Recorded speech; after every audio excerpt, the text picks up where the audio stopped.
বিশ্ব ঐতিহ্যের তালিকায় স্থান পাওয়া প্রায় ৬৫০ বছর আগে নির্মিত বাগেরহাটের ৬০ গম্বুজ মসজিদ, যা দেখতে দর্শনার্থীদের সমাগম বেড়েছে কয়েক গুণ। তীব্র শীত উপেক্ষা করে পরিবার পরিজন ও বন্ধুদের নিয়ে প্রাচীন নিদর্শন দেখতে এসেছেন ভ্রমণ পিপাসুরা।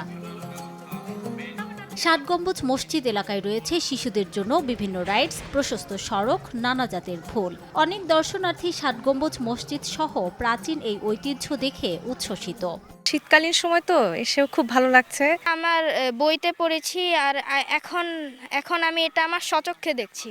বাচ্চারা বই পুস্তকে পড়ে, এখন সপরিবারে নিয়ে আসছি দেখানোর জন্য।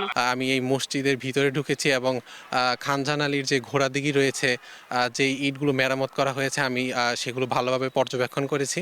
দেশি বিদেশি দর্শনার্থীদের জন্য সব ধরনের ব্যবস্থা নেওয়া হয়েছে জানান প্রত্নতত্ত্ব অধিদপ্তরের ৬০ গম্বুজ মসজিদের ইমাম ও খতিব।